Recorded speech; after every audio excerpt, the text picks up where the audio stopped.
Welcome to my show, Shubhra. I'm so excited and happy to have you here. Great to see you. You look gorgeous with that pretty smile of yours. Oh, thank you, Radha. Thank you. How have you been, Shubhra? I've been good, just busy and excited. My new book is finally coming out next week. Wow, congratulations.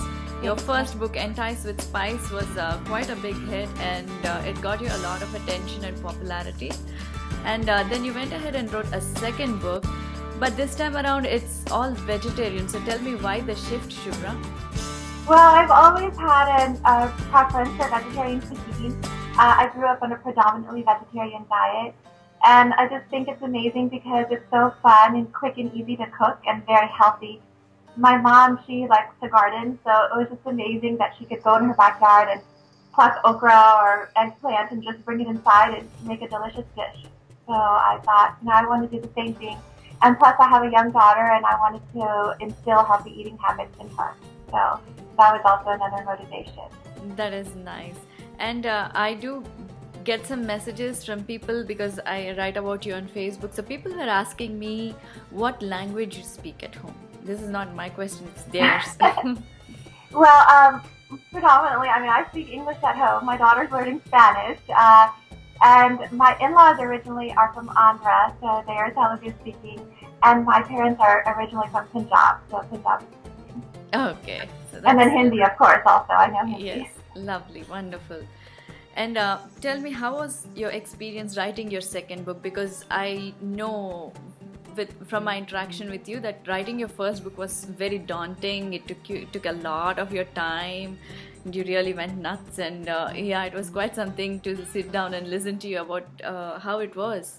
So how did your second book turn around? Was it much easier than the first one, or was it as daunting? So take the daunting and multiply it times 100, even more daunting. Why? Because this time I had a little young toddler, so it's really hard to work from home, and then you want to give the child attention too. So actually, when I got my second book deal, and I told my mom, I got my second book deal, her initial reaction was, oh no, because already she knew what we went through the first time, and so the second time, but in the end, it was a really good product. It came out beautiful.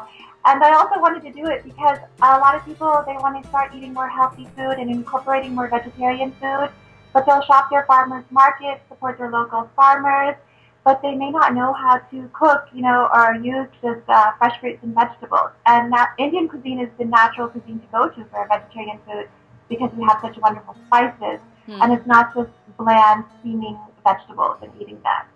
So we even cooked with vegetables not traditional in Indian cuisine, such as parsnips or collard greens, and my mother and I figured out how to cook them using her Indian cooking style and easy to find Indian spices. So it's really exciting. I looked through your cookbook, Shubhra. You didn't use 30 ingredients for each dish. It's not at all complicated. It's very simple. How did you keep it so simple, and why did you choose to keep it so simple when you knew that we have such masalas and so many spices? When it was all there, why did you come up with such a simple book? And also you introduced vegetables that's not heard of, like oppo squash and stuff like that. And when I did make your fritters or some of the desserts, I was very surprised as to how few ingredients it was, and how the time was so fast. It was done in less than 15 minutes. It was really nice. So how did you come up with such a book that is so simple, so delicious, when our Indian cooking is so exhausting? Well, that's I guess the beauty of my cooking, or I guess what I learned from my mother. So my mother is a working professional. She's a dietitian. So she, even being a working professional, she always has dinner on the table for the family. And I asked my mom, well, how do you do this? And I'm a chemical engineer, and then I got my MBA in finance. So I was, working long hours, coming home late and tired. And I always cook for fun, but I wanted to learn to cook efficiently. So I would ask my mom, well, Mom, how do you cook this? So she would just say, well, she just has 5 basic masalas.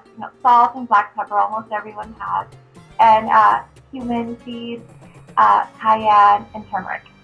So, and then I said, well, Mom, why don't you use all the garam masala or anything else, And she said, she said that her mother used to use all that, but when she came to America, she just shortcutted everything, but the flavor is still there. You know, it's very simple and easy. She's just very quick and easy and efficient. So I thought, well, that takes me back to how did I actually get into the book writing. And so I would call her and I'd say, Mom, can you teach me how to make like aloo gobi or something like Indian masala? So she would say, okay, well, just put a little bit of salt, a little bit of haldi. I said, well, what does little bit mean? And because she doesn't use measuring spoons. So I would write it, and my handwriting is really messy. So I would call her over and over, and I would get scolded, like she thought I already taught you this on the phone.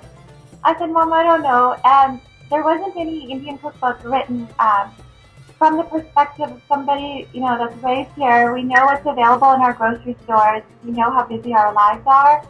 And so there's beautiful Indian cookbooks out there, but like as you said, they have a long list of ingredients, or they're just restaurant-style food.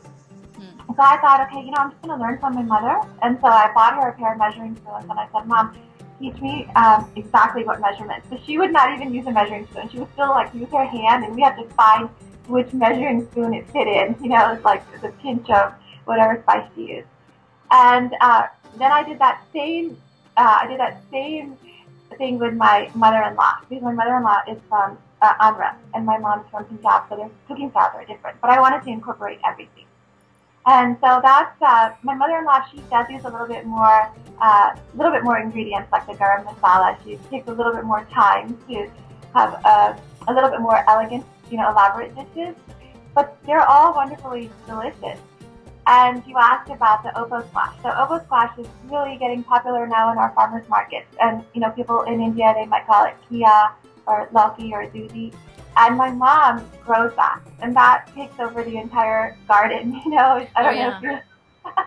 So it's just like, you know, she makes the koftas from it, which is the squash fritters that you were talking about, and you can make bread from there. So it's so amazing, and we can see them now at the American grocery stores.